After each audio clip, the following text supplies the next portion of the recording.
धर्म प्रेमी बंधुओं, आप सभी को जय जिनेंद्र। मेरे इस चैनल में आप सबका स्वागत है। मेरे इस चैनल में प्रद्युम्न कुमार के चरित्र का वर्णन चल रहा है।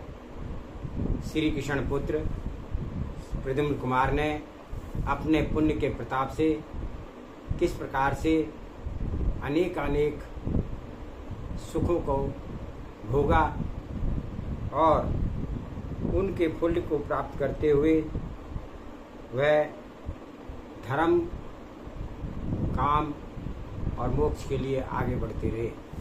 अब आगे का 13वें सर्ग का हम यहाँ पर स्वाध्याय करेंगे आज।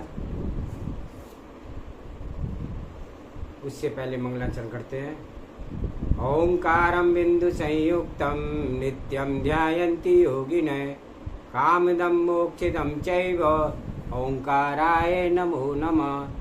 अवरल शब्द गनौगा प्रक्षालति सकल भूतल मल कलंका मुनि विरूपार्षित तीर्था सरस्वती अर्तो नो दुर्धान। अज्ञान तिमिरे अंधानां ज्ञान अंजन शलाकया चक्षुभि उन्मिलितमेन तस्मै श्री गुरुवे नमः। श्री परम गुरुवे नमः। परम्पराचार्य श्री गुरुवे नमः। सकल कालुष विध्वंसकम श्रेषां परिवर्धकम धर्म संबंधकम भव्य जीव मन प्रतिबोधकारकम इदम शास्त्रम श्री प्रद्युम्न चरित्र नामधेयम्। एतन् मूल ग्रंथ कर्तारा श्री सर्वज्ञ देवा तदुत्तर ग्रंथ कर्तारा श्री गणधर देवा प्रतिगणधर देवा तेषां वचना शाणिमासाद्य आचार्य श्री सौम्य कीर्ति महाराज विरचितम्। मंगलम भगवान वीरो मंगलम गौतमो गणे मंगलम कुंद कुंदाद्योति जैन धर्मोस्तु मंगलम। सर्वे श्रोता सावधानतः श्रवन्तु। श्री कृष्ण नारायण विद्याधर और मनुष्य जिनकी सेवा करते थे, ऐसे जरासंध राजा को युद्ध में मारकर और सुदर्शन चक्र प्राप्त करके निष्कंटक राज करने लगे। कौरव पांडवों का भी युद्ध हो चुका, उसमें कौरवों का क्षय हो गया। इसके पश्चात श्री कृष्ण महाराज के राज्यकाल में जो कुछ वृतांत हुआ सो सब यहाँ पर वर्णन करते हैं। एक दिन श्री कृष्ण नारायण बलदेव तथा प्रद्युम्न कुमार आदि के साथ सभा में विराजमान थे। सभा चल रही थी कि इतने में श्री नेमिनाथ भगवान अपने मित्रों के साथ, जो कि उनके साथ एक ही समय में उत्पन्न हुए थे, आ पहुँचे। उन्हें देखते ही श्री जिन भगवान की भक्ति करने वाले सारे सुबट खड़े हो गए। श्री कृष्ण जी ने बैठने के लिए उत्कृष्ट सिंहासन दिया, सो जिन भगवान बड़े ही हर्ष के साथ बैठ गए। सिंहासन नारायण के बिल्कुल समीप रखा हुआ था। जब सब राजा लोग यथाक्रम बैठ गए, तब सूरवीरों के बल की चर्चा चलने लगी। कई एक सुबट बोले, महाराज वसुदेव बड़ी भारी शक्ति के धारण करने वाले हैं। कोई पांडवों के बल का वर्णन करने लगा, कोई कहने लगा कि यह प्रद्युम्न निश्चय ही बड़ा बलवान है। किसी ने शंभु कुमार की प्रशंसा की और किसी ने भानु कुमार की कीर्ति गाई। किसी ने कहा, नहीं, श्री कृष्ण जी बड़े बलवान हैं, उनके समान पृथ्वी पर कोई सूरवीर हुआ है और ना होगा। और किसी ने बलभद्र जी के बल की प्रशंसा की।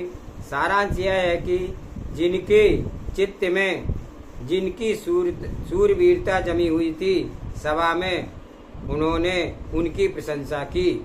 सबकी कीर्ति सुनकर बलदेव जी मस्तक हिलाते हुए बोले, अरे मूर्खो, तुम दूसरे सूरवीरों की प्रशंसा क्या करते हो?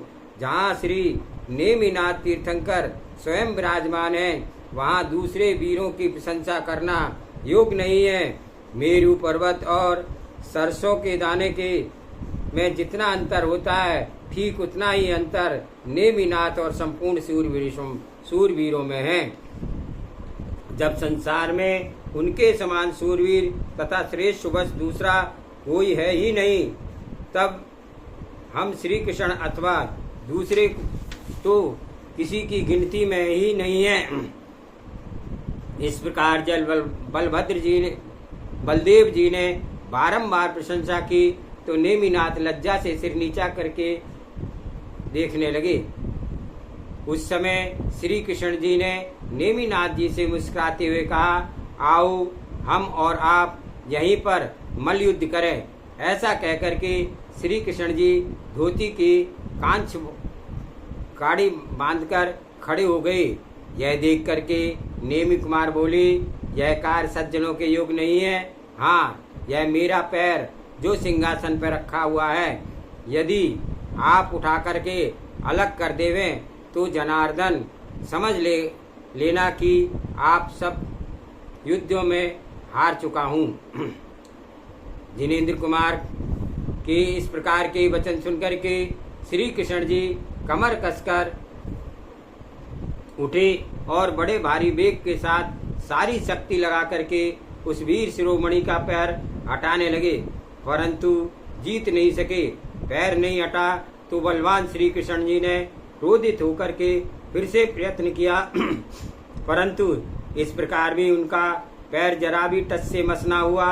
ऐसे वे बड़े ही व्याकुल हो गए और भाई से खेद खिंद देख करके नेमि कुमार ने कहा, हे जनार्दन, पैर को जाने दो, तुम मेरे बाएं हाथ की कनिष्का छोटी उंगली है, इसी को चलाओ। तब श्री कृष्ण जी फिर भी सारी शक्ति लगा करके अपने दोनों हाथों से उस उंगली पर झूल गए, परंतु वह कुछ भी फल प्राप्त नहीं हुआ। नेमि कुमार ने विनोद से ऊंचा हाथ उठा करके उन्हें झूला झुला दिया। श्री कृष्ण जी इस लीला से खेद खिन्न तो हो ही गए। उन्हें क्रोध भी आया, परंतु उस समय उसे दबा करके हंसते हुए बोले, हमारे भाई का प्रचंड बल देखो, उनके बल का क्या पार है। और फिर अपने महलों में चले गए। नेमि कुमार भी स्वजन मित्रों के साथ अपने स्थान पर चले गए। श्री कृष्ण जी चले तो आए, परंतु उनका खेद दूर नहीं हुआ। उन्हें चिंता हुई कि श्री नेमि कुमार बहुत बलवान है, वे मेरा राज्य छीन लेंगे। तत्काल ही एक निमित्त साथ जानने वाला ज्योतिषी बुलवाया। श्री कृष्ण और बलदेव जी ने एकांत में ले जा करके उससे नेमि कुमार के कुछ वृतांत पूछा। उसने कहा, हे नारायण, व्यर्थ ही चिंता मत करो। श्री नेमि कुमार जी राज नहीं करेंगे, वे जल्द ही दीक्षा लेंगे। जीवों का विनाश देख करके वे राज्य और परिच्छेद को छोड़ देंगे और गिरनार पर्वत पर जाकर के मोक्ष को प्राप्त करेंगे। इसमें कोई संदेह नहीं है। बसंत ऋतु का उत्सव आया हुआ था और अमराई मोराई कोकिलाएं के शब्द सुनाई पड़ने लगे। नगारों के शब्द लोगों की वसंत के आगमन की सूचना दे करके श्री कृष्ण जी वन क्रीड़ा के लिए जाने को उत्सुक थे। पहले उन्होंने अपनी रानियों के साथ पास जाकर के उन्हें भी नेमिनाथ के विषय में कुछ इशारे से समझाया और फिर हाथी पर चढ़ करके बहुत से सेवकों को लेकर के वन को गमन किया। उनके चले जाने पर श्री कृष्ण की सत्यभामा, रुक्मणी आदि रानियां ने श्री नेमि कुमार जी के समीप जाकर के कहा, हे जिनराज, उठो, इस बसंत ऋतु के समय में तुम्हें रमण करने के लिए वन को चलना चाहिए। तुम्हारे भाई श्री कृष्ण तो कभी के चले जा चुके हैं। सुन करके उन्होंने कहा, मेरा जाना उचित नहीं है, मैं नहीं जाऊंगा।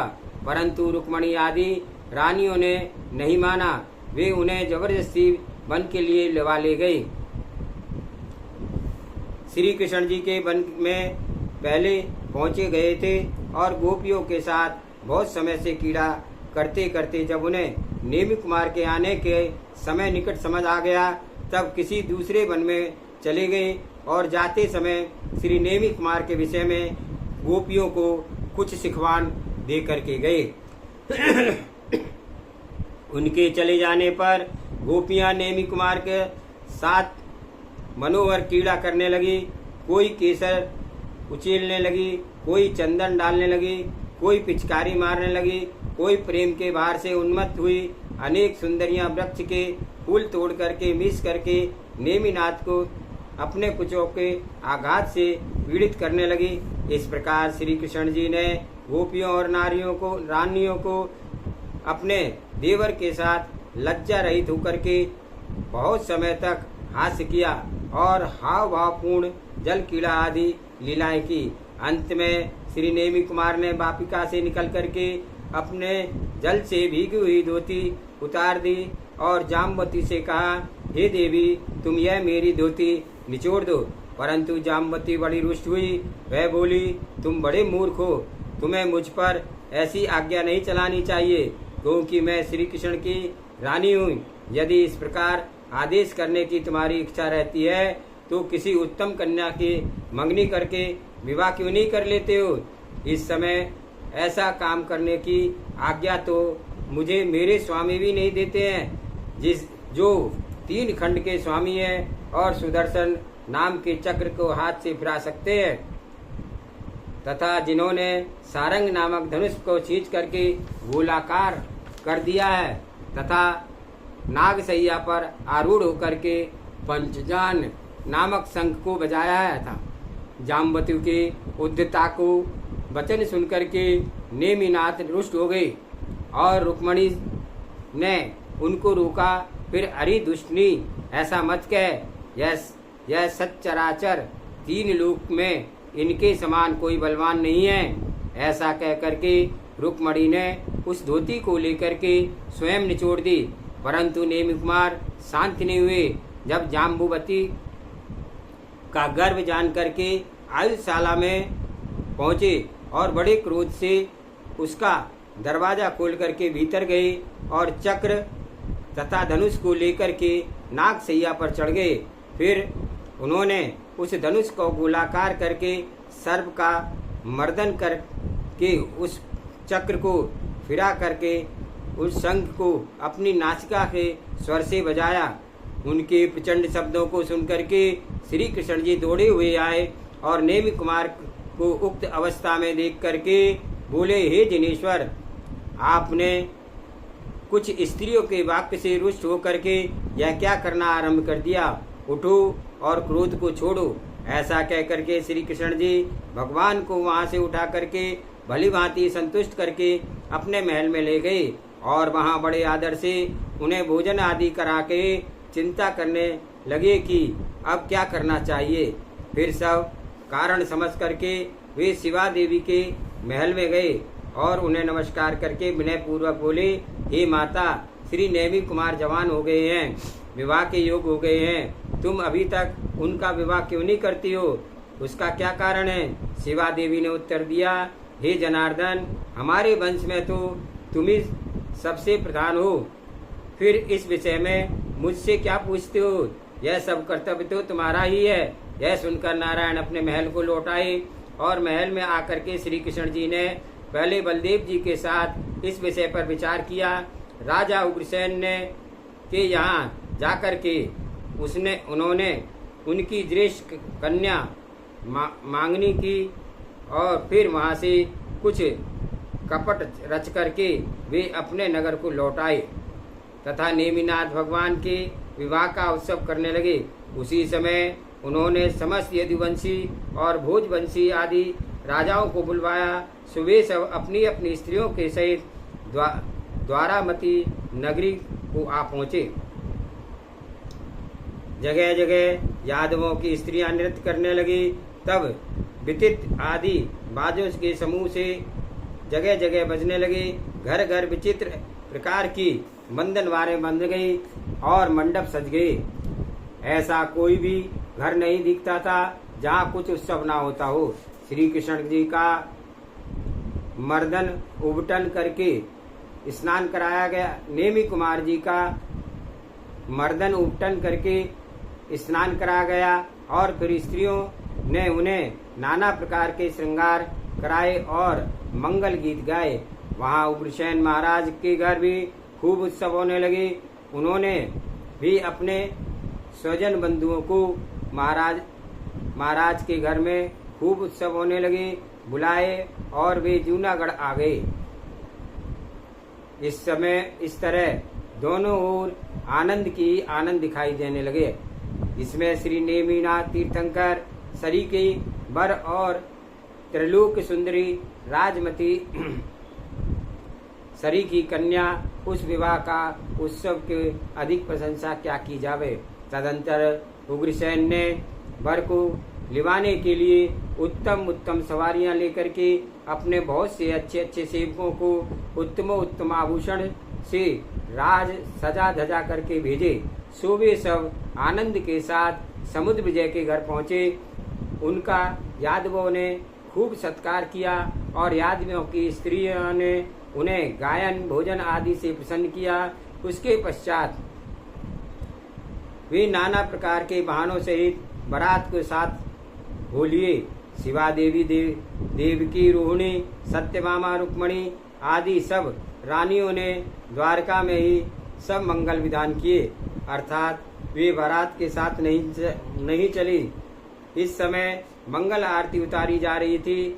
उसी समय शिवा देवी की ओढ़नी एक दीपक से जल करके और सबको रोकने के लिए कि वह जलने लगी, यह महोत्सव मत करो। इस प्रकार से जब श्री नेमि कुमार रथ पर आरूढ़ हुए तब बिल्ली रास्ता काट करके आगे चली गई, परंतु यह अपशकुन जानकर भी वे ठहरे नहीं, चल पड़े। चलते समय बाजों के घोष से, बंदी जनों की जय जय शब्द से और सुहागन स्त्रियों के मंगल गीतों से बड़ा ही कोलाहल हुआ। वर के साथ साथ समुद्र विजय, वसुदेव, बलदेव, श्री कृष्ण, प्रद्युम्न, भानु, सुभानु आदि अनेक राजा चलने लगे। जब तोरण के समीप पहुँचे तब नेमि कुमार याचक जनों को यथेच्छ दान देने लगे। उस समय झरोके में बैठी हुई राजमती ने उन्हें देखा। उसके सखियों ने बतलाया कि उनके ऊपर छत चमट डुल रहे हैं, वे ही नेमि कुमार हैं।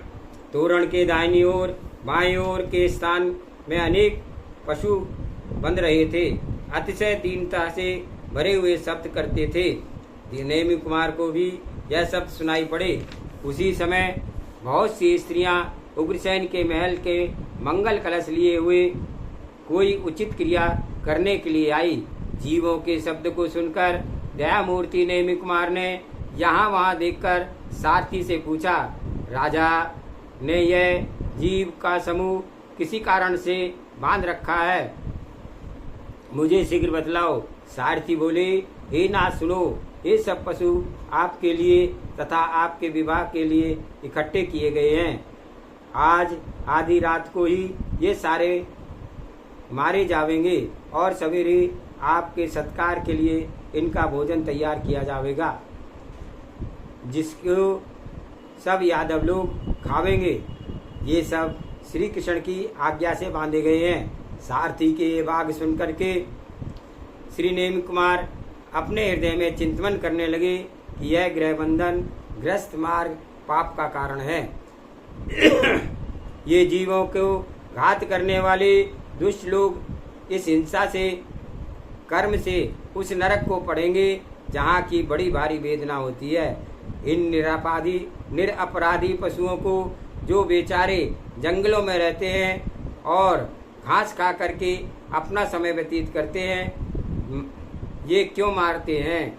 ये सूरवीर कांटे न लग जावे इस भय से पैरों की रक्षा के लिए जूते पहनते हैं और वे ही पापी दया रहित होकर के अपने बाणों से जीवों को कैसे मारते हैं। इस उत्सव की जान लिया कि विवाह का फल संसार बढ़ाना है। पापों का आरंभ करने वाले असार संसार को धिक्कार है। ऐसा विचार करके श्री नेमि कुमार ने रथ को चलाया और जितने बड़े पशु बाड़े में गिरे हुए थे जा करके उन सबको छोड़ दिया। श्री नेमि कुमार को जाते हुए देख करके लोग बहुत आकुल हुए। श्री नेमिनाथ वहाँ से चल करके लोकांतिक देवों के साथ द्वारका में पहुँच गए। अर्थात उसी समय लोकांतिक देव भी अपने नियोग की पूर्ति के लिए आ गए। भगवान के चलते समय श्री कृष्ण ने जो कुछ रोका कि हे महाबल ठहरो, यह विवाह करो जिससे मेरा कलंक मिट जावे। माता पिता ने भी किसी भी प्रकार का बारंबार रोका परंतु कुछ फल नहीं हुआ। भगवान उन सबको संबोधित करके सिंहासन पर विराजमान हो गए। भगवान के वैराग्य से इंद्र का आसन कंपायमान हुआ और इसलिए वे भी जिन भक्ति से प्रेरित हुए और द्वारका में आ गए और उन्होंने बड़े भारी उत्सव के साथ भगवान का अभिषेक किया, सुगंधित मलय चंदन से अनुलोपन किया, कल्प वृक्षों के पारिजात आदि फूलों से पूजन की और सैकड़ों स्तुतियां और स्तवन किए। तत्पश्चात 16 प्रकार के आभूषणों से शोभायमान श्री जिनेन्द्र भगवान स्वयं चल करके शिव का पालकी में आरूढ़ हुए। उस पालकी से पहले तो 7 पेड़ तक राजा लेकर के चले और फिर देवगण आकाश मार्ग से लेकर के द्वारका के लोक तथा और जो भी विद्याधर तथा भूमि गोचरी थे वे सब शिवका के पीछे पीछे रैवतक पर्वत तक अर्थात गिरनार पर्वत तक की ओर चले। उधर जब राजमती ने सुना कि वह तो पद पद पर नाना प्रकार के आक्रदन करती हुई विलाप करती हुई पीछे पीछे चली। जिन भगवान के रैवतक पर्वत तक पर पहुंच करके उसे सब ओर से देखा, फिर सहस्रावन में जाकर के उन्होंने महान साहस किया, अर्थात मस्तक के सारे केशों को उन्होंने पंचमुष्टि से लौच करके उखाड़ लिया। ओम नमः शिदेभ्या ऐसा कह करके संपूर्ण आवरण आदि छोड़ दिए। सुर असुरगण धन्य धन्य कह करके स्तुति करने लगे। इस प्रकार जिनेन्द्र देव मुनिंद्र हो गए और ध्यान लगा करके एक स्थान पर स्थिर हो गए। उनके साथ में 1000 राजाओं ने दीक्षा ली और वे भी सब मुनि होकर के तप करने लगे। भगवान ने जो मस्तक पर केश उखाड़े थे उन्हें इंद्र ने क्षीर सागर में ले जा करके गिराया। इस प्रकार से तीसरा कल्याण करके इंद्र अपने स्थान पर चला गया। जिन भगवान ने तीसरे दिन ध्यान करके उठे और द्वारिका में आकर के ब्रह्मदत्त के यहाँ पालना की। खीर का भोजन से विधि पूर्वक पालना हो जाने से देवों ने ब्रह्मदत्त के घर में यथाक्रम 5 आश्चर्यों की वर्षा की। इसके पश्चात योगीराज भगवान रैवतक पर्वत पर लौट आए और फिर घातिया कर्मों को क्षय करने के लिए ध्यान लगा करके विराजमान हुए। उधर विलाप करती हुई और नेमिनाथ का ध्यान करती हुई राजमती अपने घर लौट गई। जब यह देख चुकी कि भगवान दीक्षित हो गए हैं, तब उसने अपने मन में संयम लेने का स्पष्ट निश्चय कर लिया और घर आने पर उसने पिता को समझाया। उसे पिता ने समझाया कि बेटा अब तू दुखी मत हो, मैं किसी दूसरे राजा के साथ तेरा पानी ग्रहण कर दूंगा। परंतु राजमती बोली, मैं श्री नेमि कुमार को छोड़ करके दूसरे पुरुष के साथ आपके समान दूसरे पुरुष को आपके समान समझती हूँ, अर्थात और सब मेरे पिता के तुल्य हैं। नेमि कुमार के सिवा मेरा कोई पति नहीं हो सकता। यह सुनकर के उग्रसेन दुखी होकर के रह गए। राजमती भी नेमिनाथ का ध्यान करती हुई दिन व्यतीत करने लगी। उधर श्री नेमिनाथ योगी ध्यान में स्थिर हो गए। उन्होंने आत्मा से आत्मा का ध्यान लगा करके छपक श्रेणी में आरूढ़ होकर कर लिया और उसे ध्यान के प्रभाव से जल्दी घातिया कर्मों को नष्ट कर दिया। ज्ञानावर्णी, दर्शनावर्णी, मोहिनी और अंतराय कर्मों का विनाश होते ही वह लोक के अलोक का प्रकाश करने वाले केवल ज्ञान को उत्पन्न हो गया और यह ध्यानस्थ होने पर वे 56 दिन के पीछे हुआ। केवल ज्ञान के प्रभाव से इंद्रों के आसन कंपायमान हुए। उससे उन्होंने जान लिया श्री नेमिनाथ भगवान को केवल ज्ञान उत्पन्न हुआ है। अतएव विमानों पर नाना प्रकार के वाहनों को आरूढ़ होकर के दुंदुभी शब्दों के साथ 10 दिशाओं को पूरित करते हुए, फूलों की वर्षा करते हुए और देवांगनाओं का नृत्य करते हुए रैवतक पर्वत पर आए। तब तक इंद्र की आज्ञा से कुमेर ने सर्व लक्षणों से लक्षित और मन को हरण करने वाले संवत्सरण की रचना की। केवल पहले पृथ्वी से 5000 धनुष ऊपर एक लंबी चौड़ी पीठिका बनाई, जिसकी भूमि वज्र की बनी हुई थी और उसके चारों ओर 20,000 सीढ़ियाँ थी और इस पीठिका के ऊपर रत्न स्वर्ण आदि के बने हुए 3 प्रकार के अर्थात कोट थे और 4 मानस्तंभ थे। इसके सिवा कई खाई, पुष्पवाटिका, बगीचे, नाटकशालाएं, वन वेदिका, भवन और निर्मल जल से भरे हुए सरोवर थे। वापिका के पीछे बीच में 3 सिंहासनों वाला कल्याण रूप सिंहासन था, जिसके चारों ओर अशोक वृक्ष आदि 8 प्रातयार थे। निर्ग्रंथ मुनि तथा श्रावक आदि से भरे हुए 12 कोटे थे और बहुत से स्तूप थे। वहाँ की इस पृथ्वी रत्नमयी थी। सिंहासन के ऊपर जिनेंद्र भगवान विराजमान थे। उनके ऊपर 64 चमड़ उड़ते थे और मस्तक पर 3 छत्र शोभायमान होते थे। सुर और असुर उनकी वंदना करते थे और उनके ब्रह्मदत्त आदि 11 गणधर थे।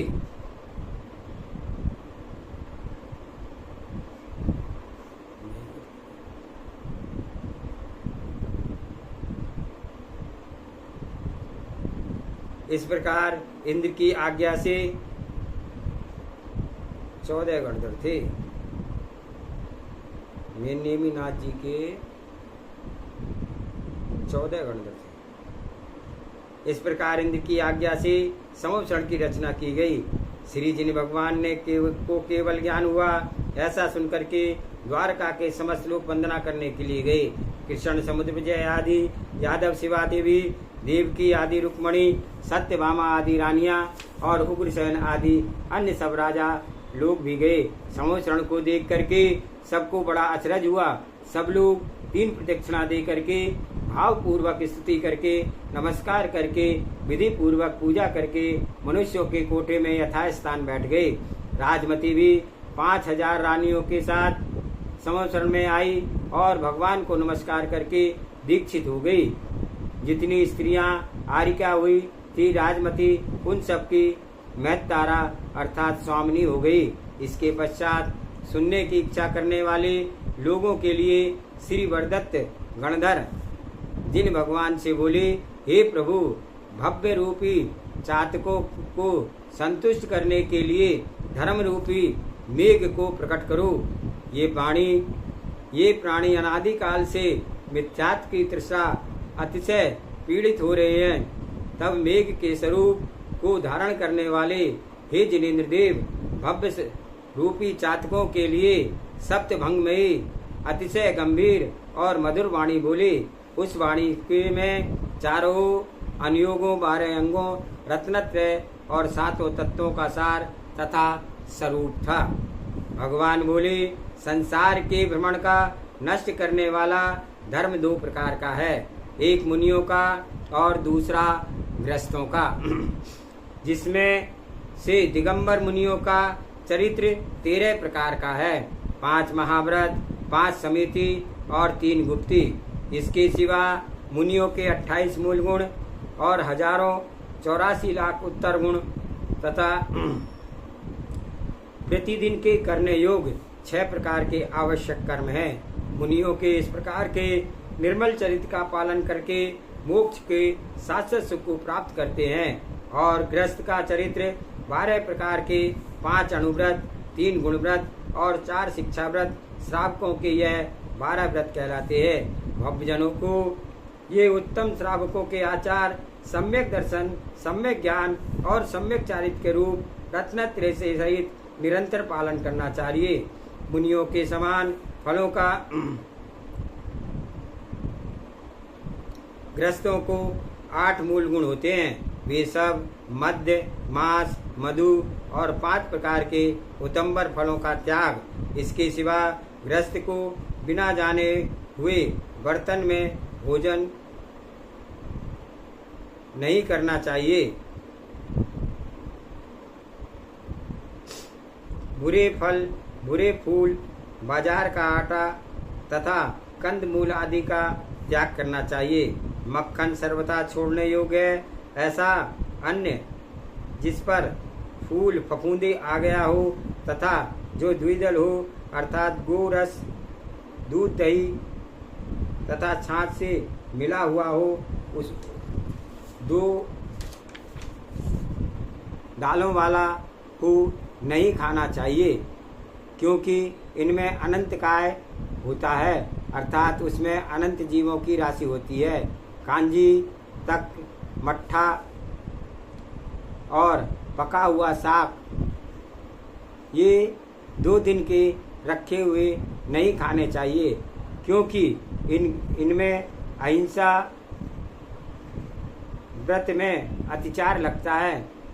विवेकी श्रावक को चमड़े के बर्तन में, कुप्पा वगैरह में रखे हुए घी, तेल का और जल का ग्रहण नहीं करना चाहिए, क्योंकि उनके ग्रहण करने से मांस खाने का दोष लगता है। तत्काल का गला हुआ दोष रहित प्राशुक जल पीना चाहिए। बिना जाना हुआ फल नहीं खाना चाहिए। मिथ्यात्व को और सातों वैष्णव से दूर से ही त्याग करना चाहिए। रात का भोजन और दिन में मैथुन त्याग करना चाहिए। कुगुरु, कुदेव, कुशास्त्र और कुधर्म जो संसार को बढ़ाने वाले होते हैं, उनका कभी मन में चिंतन नहीं करना चाहिए। बुद्धिमानों को ये पूजा, गुरु उपासना, गुरु सेवा, स्वाध्याय, संयम, तप और दान, ये 6 कर्म प्रतिदिन करना चाहिए। 3 लोक में सबसे दुर्लभ पदार्थ जिनेन्द्र देव का कहा हुआ धर्म है। जिनेन्द्र भगवान का यह धर्मोपदेश सुनकर वहाँ जितने भी मनुष्य थे तथा देव थे, अतिशय संतुष्ट होकर के भगवान को नमस्कार करने लगे और वादित्य आदि घोष और गीतों के मधुर ध्वनि होने लगी। वाणी को सुनकर के कितने ही भव्य जीवों ने दीक्षा ले ली और कई ने जिनेन्द्र की पूजा की तथा कई ने मौन आदि के नियम धारण करके, किसी ने सम्यक और किसी ने अणुव्रत ग्रहण किए। इस तरह से अपने अपने भाव के अनुसार भगवान के वाक्यों की प्रेरणा से अनेक भक्तों ने अनेक प्रकार के नियम लिए। आज का स्वाध्याय को यहीं पर समाप्त करते हैं। जिस प्रकार से नेमिनाथ भगवान को वैराग्य हुआ, उसका संपूर्ण वर्णन और श्री कृष्ण ने किस प्रकार से छल करके उनको इस वैराग्य के लिए प्रेरित किया। इस बात से हमें यही है कि ये संसार असार है। हम इसको जितना बढ़ाते जाएंगे उतना ही इसमें हम डूबते जाएंगे। कभी भी इससे निकलने का साहस हम नहीं कर सकेंगे। ये बापू जीवो, हम सबको यही सोचना है कि इस संसार से अपने आप को कैसे बचावें, कैसे निकालें, और ये जो मानव धर्म, जैन कुल, जैन धर्म, जिनेन्द्र भगवान के प्रति आस्था हमें प्राप्त हुई है, उसका हमें सच्चा फल प्राप्त करने के लिए प्रयत्न करना चाहिए। सभी को जय जिनेन्द्र। जावानी के ज्ञान से सूझे लोकालोक, सो वाणी मस्तक नमो सदा देत हूँ दो। हे जिनवाणी भारती तोहे जपो दिन रैन, जो तेरा शरण आ गए सो पावे सुख चैन।